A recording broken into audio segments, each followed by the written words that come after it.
ሰላም ጤና ይስጥልን ተመልካቾቻችን ዘወትር በዚህ ሰዓት ወደ እናንተ የምናደርሰው ሳምንታዊው የሰንኮፍ ፕሮግራማችን እነሆ ተጀምሯል። በዛሬው ፕሮግራማችን ልናነሳ የወደድነው ስለ ዴሞክራሲ ባህል ግንባታ ነው። ዴሞክራሲያዊ ባህል ግንባታ በኢትዮጵያ ደረጃ ሲታይ በተለያየ ዘመናት የራሱን መልክና ሁኔታ እየያዘ ዛሬ ላይ እየደረሰ ነው። የዴሞክራሲ ባህል ግንባታ ሲባል ከተለያዩ መንገዶች የሚታይ ቢሆንም የዴሞክራሲ ባህል ግንባታ ለመጠንከር ለአንዲት ሀገር የሚፈጥረው ሳንካ ምንድነው? እንደዚሁ ደግሞ መጠንከር ደግሞ ሲኖር ምን አይነት ውጤቶችን ያሳያል በሚል ዛሬ ላይ እንግዳ ጋብዘን ወደ እናንተ ልናደርስ ወደናል። እንግዳችን የመጀመሪያ ዲግሪያቸውን በአዲስ አበባ ዩኒቨርሲቲ ተምረዋል። ሁለተኛ ዲግሪያቸውን በአየርላንድ ናሽናል ዩኒቨርሲቲ ኦፍ አየርላንድ ጨርሰዋል። እንዲሁም የሶስተኛ ዲግሪያቸውን በስቶክሆልም ሰርተዋል። የሶስቱም ዲግሪዎች ትኩረት የሚያደርገው ደግሞ የውሃ ሀብት ምህንድስና ላይ ነው። እንደዚሁም ካለፉት 2 አስርት ዓመታት ውስጥ ደግሞ በመግባባት ዴሞክራሲ ላይ ጥልቅ ምርምሮችን እያደረጉ 2 ያህል ጥናቶች ደግሞ በጆርናሎች ታትመውላቸዋል። እንደዚሁም ደግሞ ወደ 3 ያህል መጽሐፍቶችን በመግባባት ዴሞክራሲ ላይ ያተኮሩ መጽሐፎች አዘጋጅተው ለአንባቢያን አቅርበዋል። በአሁኑ ሰዓት በአዲስ አበባ ዩኒቨርሲቲ የፒኤችዲ ተማሪዎችን በማማከር ስራ ላይ ይገኛሉ። እንደዚሁም ደግሞ በአገራዊ የምክክር ኮሚሽን የአማካሪ ኮሚቴ ውስጥ አባል ናቸው። ፕሮፌሰር አድማሱ ገበየው ከኛ ጋር ናቸው። እንኳን ደህና መጡ ፕሮፌሰር። እንኳን ደህና ቆያችሁ። ስለመጡ ደስ ብሎናል ፕሮፌሰር። እኔም በዚህ ፕሮግራም በመሳተፌ በጣም ደስተኛ ነኝ። ለመነሻ እንዲሆነን ፕሮፌሰር እንደው የዴሞክራሲ ባህል ግንባታ ሲባል ምን ማለት ነው ከሚለው አብይ ሀሳብ እንነሳ። የዴሞክራሲ ባህል ግንባታ በመሰረቱ ዴሞክራሲ ማለት የህዝብ ስልጣን ማለት ነው። ሌላው ሁሉ ከዛ የሚወለድ ነው። የስልጣን ባለቤቱ ህዝብ መሆኑን መቀበል ነው። ይሄው ነው መሰረቱ። ከዛ ግን ምን አይነት ዲሞክራሲ የሚለው ጥያቄ ደግሞ ይመጣል። በዓለም ላይ ያሉ ዲሞክራሲዎች ለሁለት ነው የሚከፈሉት። አንደኛው የአብላጫ ዲሞክራሲ የሚባል ነው። ሁለተኛው ደግሞ የመግባባት ዲሞክራሲ። የአብላጫ የተባለበት የህዝብን ስልጣን በውክልና ተረክቦ ለተወሰነ ጊዜ የጋራ የሆኑ ጉዳዮቻችንን በእነሱ ጉዳዮቻችን ላይ ውሳኔ ለመስጠት እንዲቻል ማድረግ ማለት ነው። ይሄ በአንድ በኩል ሲሆን፣ በሌላ በኩል ደግሞ መግባባት ዲሞክራሲ ማለት ሁሉም ከህዝብ ባገኘው ድምፅ መሰረት ስልጣን ይጋራል። ባህል ግንባታ ሲባል ላነሳሽልኝ ጥያቄ የትኛው ባህል የሚለው ነው። እንግዲህ አሁን የዲሞክራሲ ባህል ለምሳሌ አሁን አሜሪካ ያሉበት እነ እንግሊዝ ያሉበት እሱ የአብላጫ ዲሞክራሲ ነው። በአንጻሩ ደግሞ እንደ ስዊዘርላንድ፣ እንደ ስዊድን፣ እንደ ሆላንድ እነዚህ የመሳሰሉ ሀገሮች ደግሞ ተቻችለው ስልጣን ተጋርተው አንድ ላይ እንደ ባልንጀራ፣ እንደ ቤተሰብ፣ እንደ ጓድ ሆኖ ነው የሚሰሩት።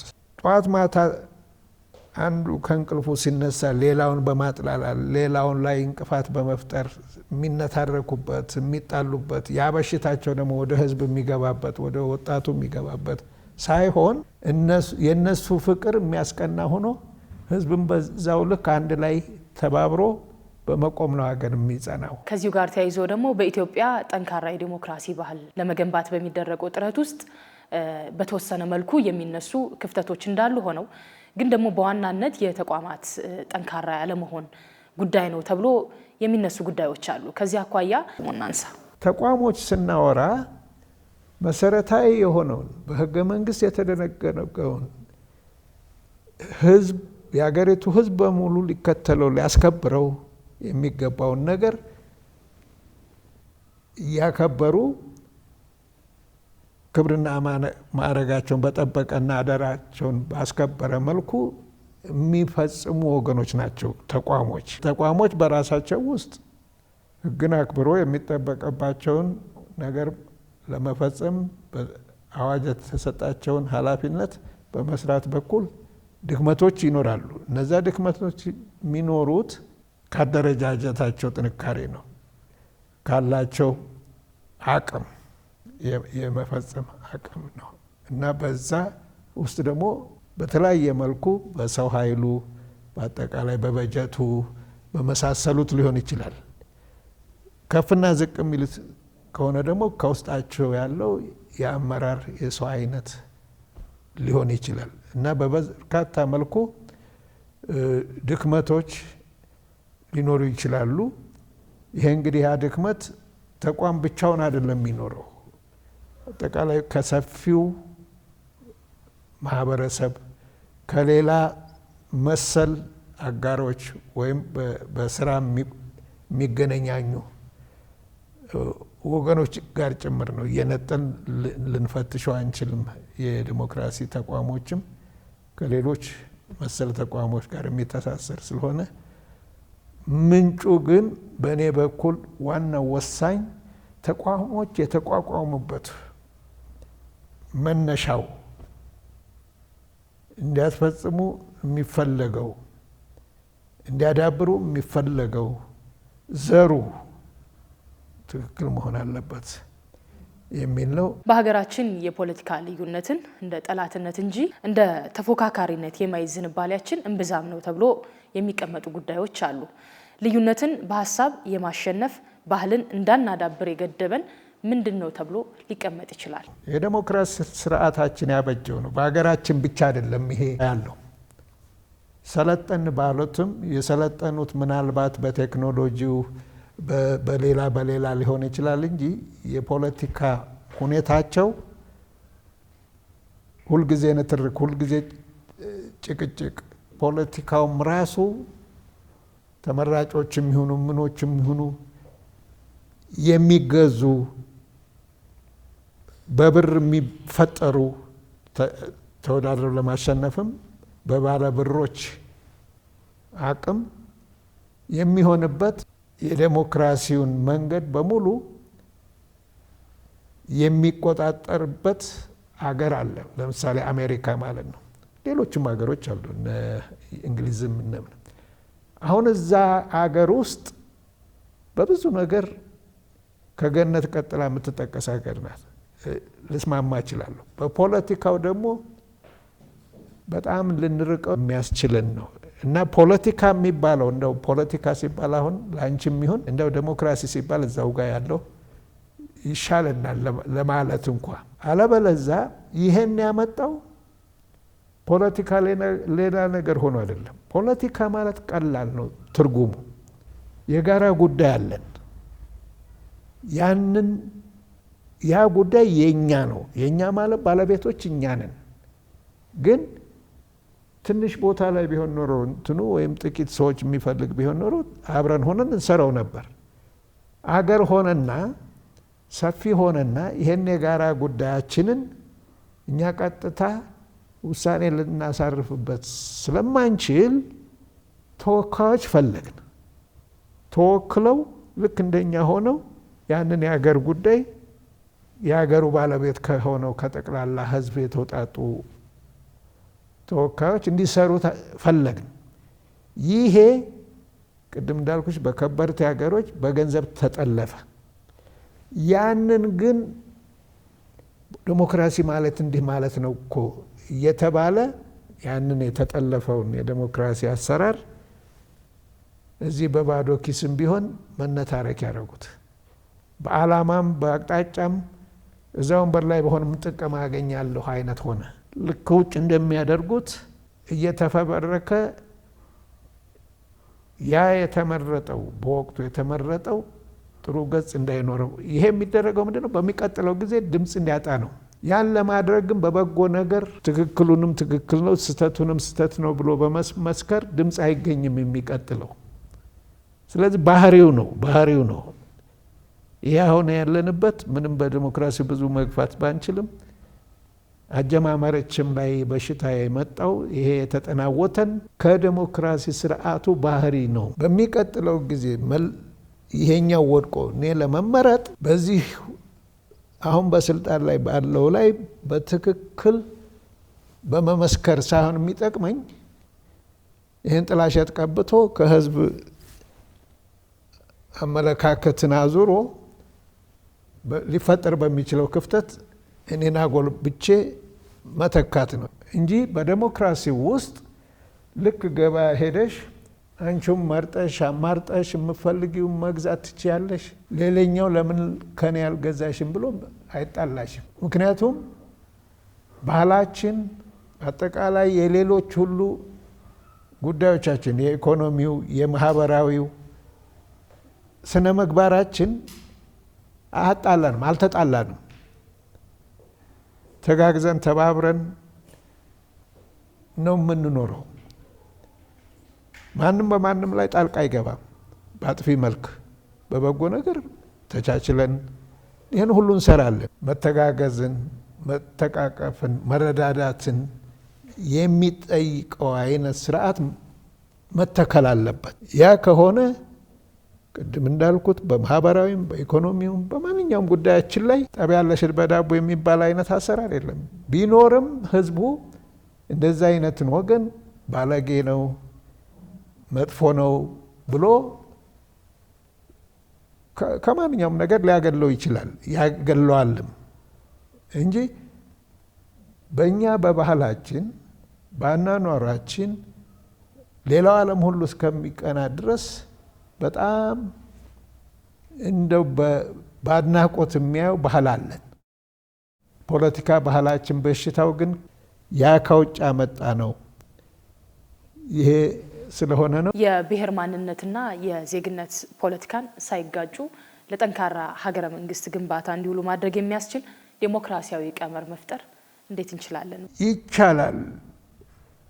እዚህ ላይ አሁን ይሄ በማንነት ተሳቦ ማንነት ማንም ሊቀይረው አይችልም። ከእናት ከአባቴ ተወለድኩ፣ እናት አባቴን እኔ አልመረጥኩም፣ የተወለድኩበትንም ቀን አልመረጥኩም፣ ምርጫ የለኝም፣ ተፈጠርኩ። በዚህ ተጠያቂ ሊሆን አልችልም። ምንም ነገር ማንነት ይሄው ነው እና ዜግነት ደግሞ በአንድ አገር ዳር ድንበር ውስጥ የሚኖሩ የዛ አገር ባለቤት የሆኑ ባለቤቶች ናቸው። በሚሰሩት ነገር ሁሉም እኩል ናቸው።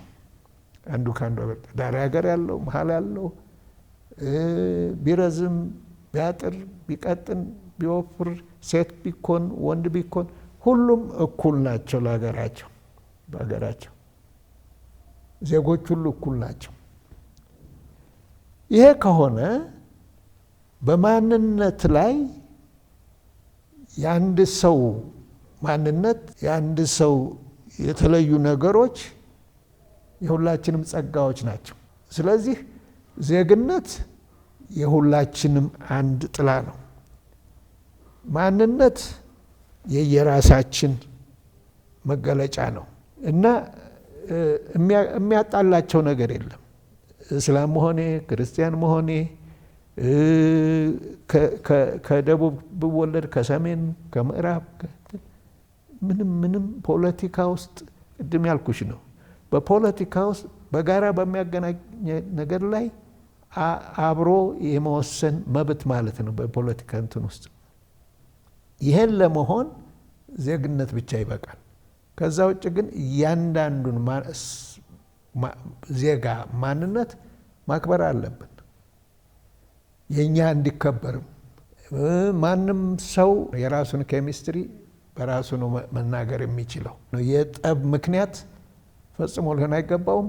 በተለያየ ዘመንና ሁኔታ ግን እነዚህ ነገሮች አንዳንዴ ተጋጭተው አንዳንዴ ደግሞ የመነታረኪያ ምክንያት ሆነው አንዳንዴ ይታያሉና ቀመሯን እንዴት እናገኛቸው? አይ ቲንክ ያ ቀመር አሁንም ፖለቲካዊ ነው ለኔ።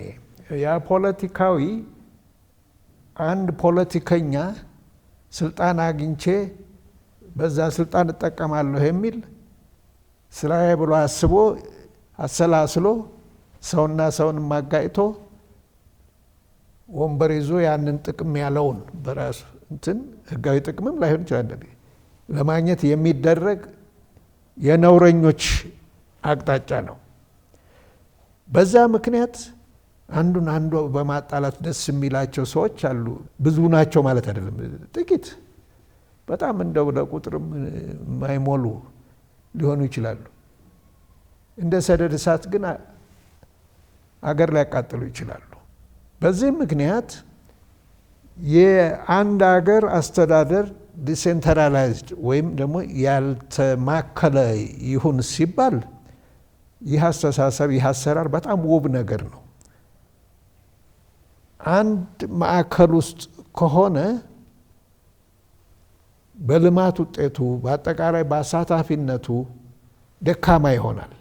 ስልጣን በተቻለ መጠን ወደ የአካባቢው ሲከፋፈል በአካባቢው በቅርብ ሰውም ሊሳተፍበት ይችላል። በቅርብ ትክክለኛውም ችግር አካባቢው ጋር እንትን ያለው ምልከታ ሊያገኝ ይችላል እና ውጤቱ ለዛ ህዝብ ጠቃሚ ሊሆን ይችላል።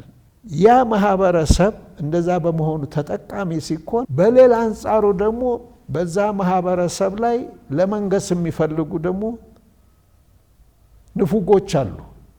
ሰው የተሻለ ጥቅም እንዳያገኝ፣ የተሻለ ልማት እንዳያገኝ አብሮ ተጋግዞ በመንግስት ኃይል ብቻ ልማት አይሄድም።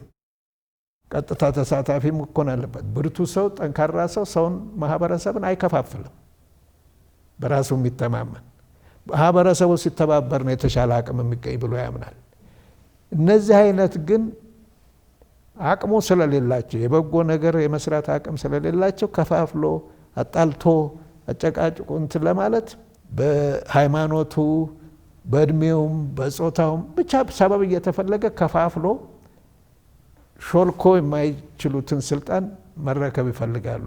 በሌላ እንቅስቃሴዎች እኮ ጠብ የለም። ገበያውም በትክክል እንገባያለን። በጋብቻም ሳይቀር በስርዓት ተደባልቆ እየኖረ ነው። ሰው ምን ሆኖ ነው ሲባል የስልጣን ናት። ይቺ የስልጣን በሽታ ግን በስርዓት ትጠፋለች። መንግስት ብለን ስልጣን ላይ ያለው መንግስት የምንጠይቃቸው በመንግስት አስተዳደር ውስጥ ደግሞ ህግና ስርዓት የህግ የበላይነት እንዲከበር ለማድረግ የሚካሄድባቸው ጥረቶች እንዳሉ ሆነው ግን ደግሞ በዚህ ውስጥ ፍርድ ቤቶች፣ የምርጫ ቦርድ እንደዚሁም ደግሞ የሰብአዊ መብት ተቋማት ከፖለቲካ ጫና ነፃ ሆነው እንደዚሁም ደግሞ ማህበረሰቡን በቀናነትና በተሰጣቸው ስልጣን ልክ እንዲያገለግሉና እንዲያስተዳድሩ ለማድረግ ማህበረሰብ የራሱን ዴሞክራሲያዊ ባህል በመገንባት ምን አይነት ሚና ሊጫወት ይችላል? እኔ ህፃን ሆኜ ሳድግ በህግ አምላክ ሲባል ከዛ አይራመድም። ህጉ እንዳሁኑ ህግ በጽሁፍ ደረጃ የተሻለ ላይሆን ይችላል ወይም በልማዱ። በህግ አምላክ ማለት ትልቅ ኃይል አለው። ከኛ ደግሞ ቀድሞ በአካል ባልነበርኩበት ጊዜ ሁለት ሰዎች ሲጣሉ ሌላኛው ሶስተኛው ሰው ሁለቱን የተጣሉ ወገኖች አቆናይቶ ይዞ ወደ ፍርድ ቤት ያቀርብ ነበር።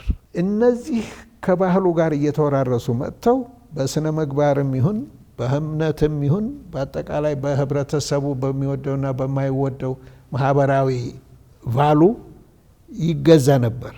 እነዚህ ነገሮች የራቁ መጡ። ይሄ ተሰባበረ። የተሰባበረበት የራሱ ብዙ ምክንያቶች አሉ። በየሰፈራችን ስንት ነገር እየተጭበረበረ ስንት ነገር እንትን እያለ ሌላው ቀርቶ ሽሮ ነው ተብሎ የመንገድ አሸዋ ሁሉ የሚሸጥበት ቦታ ሁሉ ሰምቻለሁ።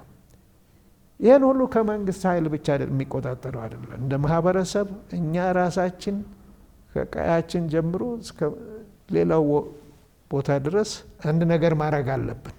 ስለዚህ ተቋሙ የምንለው ማህበረሰባዊ ተቋምን ጭምር ነው መልሰን በቦታው መትከል ያለብን እንጂ አንድ አካባቢ በሰላም በጸጥታው ተከብሮ እንዲጓጓዙ ለመሆን በየበሩ በየእንትኑ መንግስት የህግ ተቆጣጣሪ ማስቀመጥ አይችልም እና ማህበረሰቡ ነው አካባቢውን ሰላምና የተረጋጋ ማድረግ የሚችለው። መንግስት ይሄን ጥረቱን የማህበረሰቡን ጥረት በማጠናከር በኩል ማገዝ አለበት።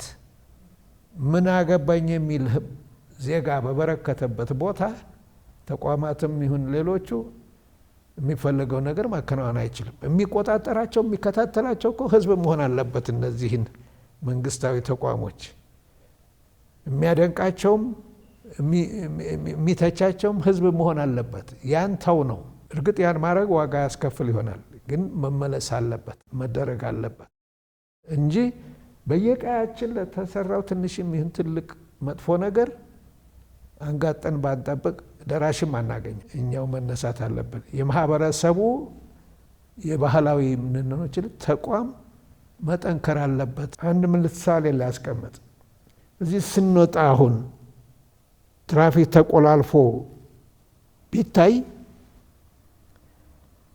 ቢቆላለፍ እዚህ ምን ማለት ነው?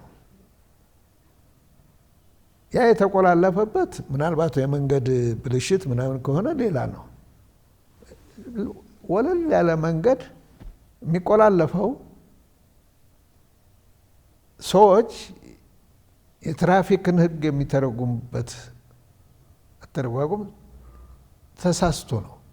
ምክንያቱም ብዙ ሰው አሁን ያለው ትራፊክ ፖሊስን ነው እንጂ ጭንቅላቱ የሚያስገባው አየኝ አላየኝ፣ እነዛ የተቀመጡ ምልክቶች፣ እነዛ በመንገዱ ላይ የሚያስተላልፉ መመሪያዎች መከበር አለባቸው። ትራፊክ ፖሊስ ስለመቀጣት ስለምን አይደለም መታሰብ መጀመሪያ አለበት።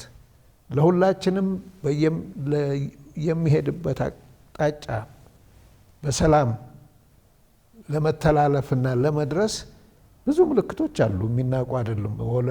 መንገዱ ላይ አሉ፣ ከመንገዱ ዳር አሉ፣ በአጠቃላይ ብዙ አሉ። በግራ በቀኝ መሄድ ምን አንዳንድ ጊዜ አንዳንድ ሰዎች እንደውም ተጣልተው መንገዱ ዝግት የሚልበት አያለሁ። ሁለት ሰዎች ተጣልተው። ይሄ ሁሉ ለትራፊክ ደህንነት ደንቦችና ስርዓቶች አለመገዛት ነው። በሽታው ሁለት ሰዎች ቢጣሉ በደም ፍላት እንትን ቢሉ መጀመሪያ ግን ማሰብ ያለባቸው የት እንደሚጣሉ የት ላይ ቦታ እንደሆኑ ምን ያህል እንደሚስተጓጎል ሁሉ ማሰብ ካልቻሉ የሁለት ሰው መሆን ብቻ አይደለም ይሄ ነገር የሚያመጣው። እና በማህበራዊ ኑሮዎች ውስጥ ሕግን ማክበርና ማስከበርን ካላሟላን በባህላዊ መንገዳችን ይሄንን አይነት አእምሮ ካልፈጠርን እነዛ መንግስት የፈጠራቸው ተቋሞች ብቻቸውን የሚወጡት አይደለም እንጂ ጉቦ መስጠት እንደ ማዕረግ አንድ ጥቅም ለማግኘት ጉቦ መስጠት እንደ አንድ ድል እየታሰበ አሸዋ ሽሮ ነው ተብሎ እየተሸጠ ይህን ሁሉ እኔ ማህበረሰቡ ተጠያቂ ነው፣ እኛ ተጠያቂ ነን። ማህበረሰቡ ችግሩን እያየ ለምን ዝም አለ ነው? አደራ ነቃ እንበል እስቲ፣ ትንሽ እንፈራገጥ እና ተቋማትም የመንግስትም ይሁን ማህበረሰቡ ተቋማት ይጠንክሩ ነው የምለው። የሀገሪቱ የፖለቲካ ልሂቃን ተብሎ የሚቀመጡ ሰዎች የዲሞክራሲ ባህል ግንባታ ላይ ፋና ወጊ ከመሆን ይልቅ አንዳንድ ጉዳዮች ሲፈጠሩ ተሳታፊ መሆን አይዞህ በል ብለው ግጭቶችን የመግፋት ሁኔታ ላይና ጣልቃ የመግባት ሁኔታ ላይ አንዳንድ ጊዜም ደግሞ ጠንሳሽ ሆነው ፊት ለፊት የመቆም ጉዳዮች ላይ ተሳትፎ ያደርጋሉ። ነገር ግን ኃላፊነታቸውን በዲሞክራሲ ባህል ግንባታ ላይ ያላቸውን ብቃት በመጠቀም እንዴት ባለው ሁኔታ ሀገርንና ማህበረሰብን ወደ መጥቀም ደረጃ መምጣት አለባቸው ብለው ያስቀምጣሉ? እኔ እንደዚህ አይነት ወገኖች ከዲሞክራሲ ጋር ባናያይዛቸው ስሙን ሊያንጠለጥሉት ይችላሉ። እንደዚህ የሚሰሩት ዲሞክራሲ ውስጥ ግጭት የለም፣ ቀድሞ ነገር ሁሉ ነገር ባዶ እጅ፣ ምናልባት መጽሐፍ፣ እስክርቢቶ፣ ማይክሮፎን ሊሆን ይችላል እንጂ አንዱ ላይ ለማጥፋት ወርውሮ ወይም ተኩሶ የሚደረግ ተግባር የለም። ዲሞክራሲ ውስጥ ጭራሽ የፈለገ ቴክስት ብታነብ እንዲህ አይነት የለውም። ግን ሰዎች ሊሉ ይችላሉ። ተግባራቸው፣ ድርጊታቸው ዲሞክራሲ ጋር የማይገናኝ ምክንያቱም የሚከለክል የለም። ዲሞክራት ነኝ ማለት ትችያለሽ እንጂ በዲሞክራሲ እንቅስቃሴ ወይም ዲሞክራሲያዊ በሚባል እንቅስቃሴ ውስጥ ግጭት የሚባል ነገር የለም። እነዚህ አሁን ያልሻቸው ሰዎች አንድ ጥቅም ለማግኘት እንደማንም ወንጀለኛ ወንጀል የምንለው አሁን ወንጀለኛውን እኮ ጥቅም ሊያገኝ ይችላል። ቀምቶም በሌላ መንገድ ማታሎም ምንም ግን ይሄን ሰው ቢከብርም ላይ ናጠጠ እንትንም ቢደርስም ስቲል ወንጀለኛ ነው። ሌላ መሆን አይችልም። ስለከበረ ከወንጀል ነፃ ነው ማለት አይደለም። በንጹህ ደግሞ ሌት ተቀን እንቅልፋቸው ጥረው ግረው ሀብት የሚያበጁ አሉ። እነሱ ጋር ማምታታት አንችልም። ሀብት ለማግኘት ወንጀል መስራት አይፈልግም። ዋናው መስመሩ በሰላም ሕግ ተከትሎ መንቀሳቀስ እና ማግኘት ነው እና የዘረፈን ሰው ዘርፎ ሀብት ያከማቸን አይነት እንደማለት ነው። በዚህ አይነት ማጭበርበር ስልጣን ላይ ለማግኘት የሚሆን ወይም ብር የሚገኝበት መንገድ ሆኖ ብር ማግኘት የሚሆን እንጂ የዴሞክራሲ መስመሩ በምንም አይገናኝም። ልሂቅነት በሚለው ውስጥ ራሱ በጎ ነገር ያንን አቅም ነው። ያንን አቅም ተጠቅሞ ተጽዕኖ በመፍጠር ከራሳቸው አልፎ ማህበረሰቡ የሚጠቀምበትን ነገር ማመቻቸትና መሳተፍ ነው። በዛም ሂደት ይሄው ነው። ከኤሊት ሌላ አልጠብቅም። ከኤሊት ሌብነትን፣ ወስላታነትን፣ ህዝብ የሚጎዳ ነገር መፍጠር አልጠብቅም። ኤሊት በተለያየ መልኩ ተጽዕኖ መፍጠር አቅም አግኝቷል። ተጽዕኖ መፍጠር አቅም ያለው ማለት ነው። እንግዲህ በተለያየ በትምህርትም ላይሆን ይችላል፣ በምንም ትምህርት ያግዛል። ያ ተጽዕኖ መፍጠር ግን ለበጎ ነገር መሆን አለበት። ከራሱ ህይወት አልፎ ስለ ማህበረሰቡ ህይወት፣ ስለ ሀገሩ ህዝብ ህይወት ከዛም አልፎ ስለ ዓለም ፍጡራን በሙሉ ስልሽ ከሰውም አልፎ ሊሆን ይችላል ሁሉ የሚያሳስበውና በጎ ውጤት እንዲገኝ የሚለፋ የሚታትር ማለት ነው ለኔ። እና ሊቅ ነኝ ኤሊት ነኝ የሚል ከራስ አልፎ ለማህበረሰቡ ደህንነት ተግቶ የሚሰራ ማለት ነው። ሰሚ ለመሆን የካበተ የጥረት ውጤት ያለው ሰው ነውረኛ መሆን አይችልም። ከነውር ጋር የተቀባባ ሰው እኔ ልሂቅ አልለውም። እና በዛ ምክንያት ሰዎች ልሂቅ ደረጃ መድረስ የሚፈልጉ ወይም ደርሰናል ያሉ ራሳቸውን ለህብረተሰቡ ካደረጉት አስተዋጽኦ አንጻር በራሳቸው ቢመረምሩት ጥሩ ነው። የዛ ጊዜ በእኔ ዴፊኒሽን ልሂቅነት አይደለሁም የሚለውንም መመዘን ይችላሉ። ከዚሁ ጋር አያይዘው ፕሮፌሰር የሚነግሩኝ በተለይ ደግሞ በዚህ ዘመን የለውጡ መንግስት በተለያዩ ተቋማት ውስጥ ያስፈልጋሉ ብሎ የሚላቸውን ሪፎርሞች ከማከናወን አኳያ ከሪፎርሞቹም በተጨማሪ ደግሞ ሀሳባቸውን ቢሰጡ እዚህ ጉዳይ ላይ አስተዋጽኦ ቢያደርጉ ብሎ የሚላቸውን ግለሰቦች የአገሬው ሰዎች የመጠቀምም አዝማሚያ አለ። የተለያዩ ሂደቶች ይኬዳሉና ይሄንም እስኪ አብረው አያይዘው ያንሱልኝ። እኔ አዲስ አበባ ዩኒቨርሲቲ ተመልሼ እንዳስተምር የተሰጠኝ እድል በአክብሮት ነው የተቀበልኩት። ድሮ 40 መምህራን የአዲስ አበባ ዩኒቨርሲቲ መምህራን ተባረን ነበረ በግፍ። እኔ ደግሞ ማስተማርን በጣም እወደዋለሁ። ማስተማር የጀመርኩት ኮተቤ መምህራን ማሰልጠኛ ተምሬ ከአንደኛ ክፍል ነው የጀመርኩት እና ማስተማር በጣም እወደዋለሁ።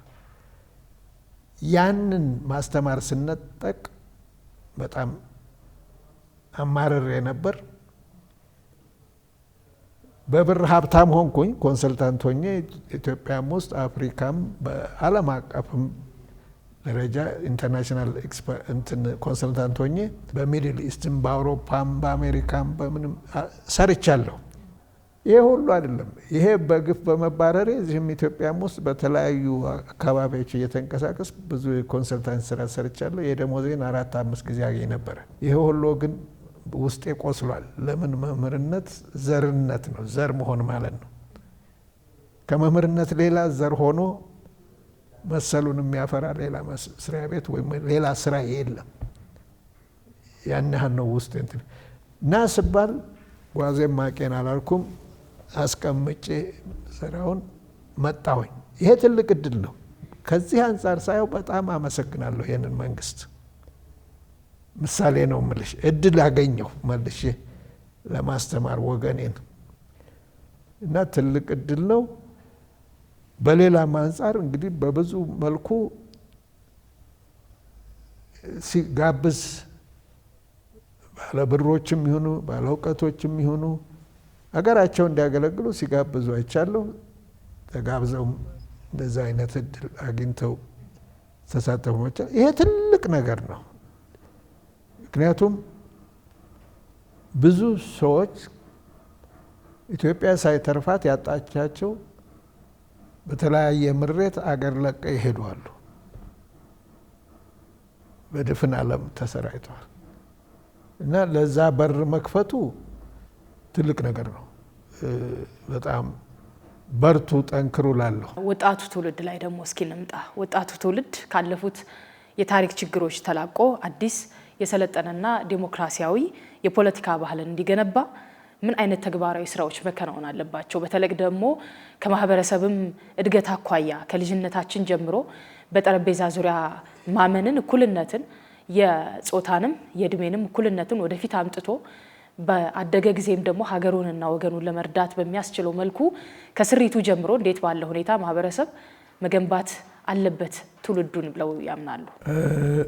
አይ ቲንክ ወጣቱን ማንሳትሽ ከጥያቄዎች ሁሉ ትልቁ በጣም አክብሮቴ የምሰጠውና ክብደቴ የምሰጠው ነገር ነው። ምክንያቱም ወጣት ማለት ገደቡ እድሜ ላይ በሆነ ባላቅም የኛ መካከለኛ የህዝቡ መካከለኛው እድሜ 17-18 ነው። ለምሳሌ ከ18 ዓመት በላይ የሆነውና ከ18 ዓመት በታች የሆነው ህዝብ እኩል ነው ቁጥሩ። ወደ 20 ዓመት ብትወስጂ ወደ ምን ብትወስጂ፣ ለምሳሌ አሁን ብዙ ሰው 70% ወጣት ነው፣ 30% ከወጣት በላይ ነው ሲል እሰማለሁ። በዚህ ስዕል ኤግዛክት መሆኑን ባላቅም እቀበለዋለሁ። 70% ዜጋ ማለት በፖለቲካው ለህዝብ የሚደረገው ነገር ሁሉ ለዚህ ክፍል ለ70% መደረግ አለበት ማለት ነው። በሌላ አባባል እሱ ስልጣን ይውጣ አይደለም፣ ግን ስልጣን ላይ ያለው ወገን ማሰብ ያለበት የምሰራው ነገር ለ70% አብዛኛው በጣም የቀረው እኮ 30 ማለት ነው። እንደኔ አይነቱማ ልትረሹ ትችላለሽ። አገሪቱ መገንባት ያለበት መዘጋጀት ያለበት ወይም የፖሊሲ ማዕከል ሆኖ ሁልጊዜ ሳይዘነጋ መደረግ ያለበት ወጣቱን ባይምሮ በመያዝ ነው። በምንኛውም እንቅስቃሴ በትምህርት ብቻ አይደለም። ትምህርት ኦብቪየስሊ ትምህርት ቤት ነው የሚዋለው። የእድሜ ትምህርት ቤት የሚደረገው ሁሉ ይሄንን ማዕከል ማድረግ አለበት ባይ ነኝ። እኛ እንቅር ማለት አይደለም፣ እንዳው እንትኑን ነው የቶኑን የእኛ እድሜ ይቅር ማለት አይደለም። ቶኑ ግን እዚህ ላይ ነው እና የወደፊቱ ጉዳይ ነው ሊያሳስበ የሚገባው። አሁን ያለው ጤናው፣ ትምህርቱ፣ የዕለት ምግቡ ምኑ ከተስተካከለለት ይበቃል ብለን አንቆም። ተስተካክሎም አይበቃም። ስለዚህ ትውልድ ወደፊት ህይወት ስራዬ ብለን ትኩረት ልንሰጠው የሚገባ ነው። ያ ወደፊቱ አሁን ስላልመጣ የአሁን ችግሩ ስላላየ ነው አይደለም። መነጽራችን ማስተካከል አለብን። ወጣቱም እንደዚሁ ነው። ኢትዮጵያ ትክክለኛ አቅጣጫ እንድትይዝ፣ ኢትዮጵያ የተሻለች ሀገር እንድትሆን፣ የሚገባት ደረጃ እንድትደርስ ያቺ ድሮ በታሪክ ውስጥ በተለያየ ምክንያት እንደ እንቁ ፍንጥቅ ብላ የምትታይ የነበረች ሀገር በምትታወቀው በልመና እስከመሆን ደርሳ ነበር። አሁን እየተሻላት ነው፣ አቅጣጫውን ማለቴ ነው። በአቅጣጫ የሚደረጉትን ሙከራዎች የሚደረጉትን ዝግጅቶች ሳይ ተስፋ አለኝ። እንዲህ አይነት እንቅስቃሴዎች የሚቻለውን ያህል ማገዝም ካልቻል ግን በአጥፊነት ወይም በመጥፎነት ባናየው እመርጣለሁ። የአስተዳደግ ስሪታችን ላይስ ያለው ሀሳብ የአስተዳደግ እዛም ላይ ልጆቻችን መጥፎ ነገር ቢያደርጉ ተጠያቂ እኛ ነን ባይ ነኝ እኔ። ይሄ አስተሳሰቤ ነው። የልጆቻችን ዘር እኛ ነን። ተንከባክበን አሳድገን እዚህ የሚያደረስነው ኃላፊነት ያለብን እኛ ነን። ባህሪ ለውጥ ካመጡ ተጠያቂ እኛው ነን። ይሄ እንዳለ ሆኖ ግን እኛም ቢሆን የዘመኑ ቴክኖሎጂ ከቁጥጥር ውጭ ሆኖብናል። ለምሳሌ ሚዲያን ብንወስድ በጣም ኃይል አለው ተጽዕኖ የመፍጠር። በበጎ ከተጠቀምንበት ወላጅንም ያግዛል፣ መምህራንም ያግዛል፣ በአጠቃላይ ሀገርንም ያግዛል። እንደ ድሮ ሰው በየቤቱ ባለው በጎረቤት ባለው አቅም ብቻ አይደለም ልጅ የሚቀረጽ ማለት ነው። ስለዚህ አሁን ወጣቱ ትውልድ በሚገባው መንገድ እንዲቀረጽና እሱም ለሀገሩ የሚፈለገውን የሚሆነውን ነገር የሚበጀውን ነገር እንዲሰራ ለማድረግ ወላጆች ጠንክረን መስራት አለብን። ትምህርት ቤቶች ጠንክረው መስራት አለባቸው። ሚዲያ፣ ሲቪል ሶሳይቲው እና ማንኛውም የተደራጀ አካል በሀገር አቀፍ ደረጃ ለሀገር ጉዳይ ይመለከተኛል የሚል የተደራጀ አካል ሊሰራ የሚገባቸው ናቸው። ሚዲያ ያ ነው የበለጠ ከወላጅ የበለጠ ትውልድን ሊያገለግል ሊመራ ሊያሳትፍም የሚችል እና ወጣት እና ሁላችንም ከወጣትም ውጭ የሆነው ዜጋ ሁሉ የዛ አይነት ሚዲያ ይፈልጋል። መጥፎን ማሩን ከመርዙ ለይቶ የሚያቀርብልን ባሉባልታ አልተጠመደ ሚዲያን መነገጃ ከማድረግ የተቆጠበ የሕዝብን አደራ መቀበል የሚችል ሚዲያ ያስፈልጋል። በተጨማሪም ደግሞ በተለይ ደግሞ በዚህ ወቅት ቀደም ባለውም ጊዜ የተወሰዱ የተቋማት ሪፎርሞችን በልዩነት ከቀደመው ዘመን ደግሞ ተለይተው ሊነሱ የሚችሉ እርምጃዎች የተወሰዱባቸው ሁነቶችን አስተውለናል። በተለይ የዴሞክራሲ ባህል ግንባታ ብለን ስንል በውስጡ የምናነሳቸው የሲቪል ማህበራት የዴሞክራሲ ተቋማቶች እንዳሉ ሆነው እነዛ ተቋማት ደግሞ የሚተዳደሩበትን ሕግ ከማሻሻል ጀምሮ ተቋማቱን እስከሚመሩ ሰዎች ድረስ ደግሞ የተቀየሩባቸው እንደዚሁም ደግሞ ለውጥ ያመጣሉ ተብሎ በህዝብ አመኔታ የተጣለባቸውን ሰዎች ጭምር ኃላፊነት ደረጃ እስከ መስጠት የደረሱ ደፈር ያሉ ውሳኔዎች ከቀደመው ጊዜ የታዩባቸው ጊዜያቶች ናቸውና በዚህ ላይ መንግስት የወሰዳቸው እርምጃዎች በተለይ ደግሞ የተቋማት ሪፎርሞች ላይ ያተኮረባቸው ጉዳዮች ለወደፊቱ የሚሰጡት ተስፋ እንደዚሁ ደግሞ አሁን የሚካሄድባቸውን መንገዶች ደግሞ መደላደል ከመፍጠር አኳያ እንዴት ባለ ሁኔታ ታዘቧቸው?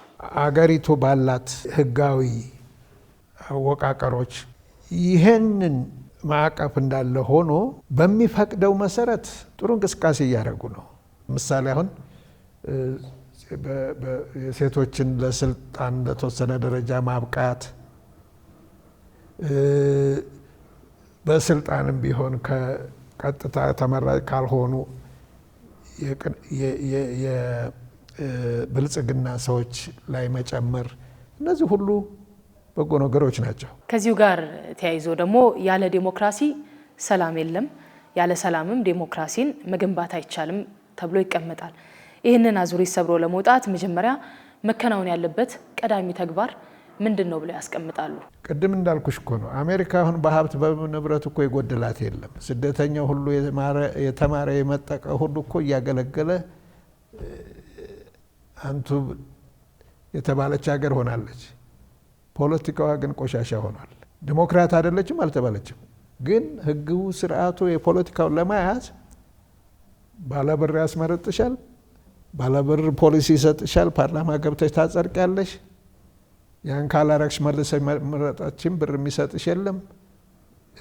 የነዛን ነው የምልሽ። እኛ ጋር ደግሞ ብሩን ትተሽ ወደ ጠመንጃ ነው እንግዲህ የዛ አናሎጂ ለማነጻጸር እችን ስልጣን ለመያዝ ወደ ከተቻለ በጠመንጃም ጭምር በሚል ምክንያቱም በጣም ትልቅ እንጂ ስልጣን በጣም በአግባቡ የተከፋፈለ እንትን ያለ በሲስተም የተቆራኘ ቢሆን ኖሮ ልፋት እንጂ ምን ትርፋለሁ ይል ነበር። አሁን ብዙ አመሰግናለሁ ፕሮፌሰር። እኔም አመሰግናለሁ። በጣም እንደ ቤቴ ነው የተዝናናሁት። እንግዲህ አመሰግናለሁ። ተመልካቾቻችን ዘወትር በዚህ ሰዓት ወደ እናንተ የምናደርሰው ሳምንታዊ የሰንኮፍ ፕሮግራማችን የዲሞክራሲ ባህል ግንባታ ምን ሳንካዎች ነበሩበት፣ እንደዚሁም ደግሞ አሁን የቆምንበት መደላደል የወደፊቷን ኢትዮጵያ ዕጣ ፈንታ በመወሰን ውስጥ ደግሞ ሊጫወት የሚችለው ሚና ምን ነው ከሚል አኳያ ከፕሮፌሰር አድማሱ ገበየው ጋር ቆይታ አደረግን። ሳምንት በሌላ ርዕሰ ጉዳይ በሌላ እንግዳ ወደ እናንተ እንደርሳለን። ቸር ቆይታ።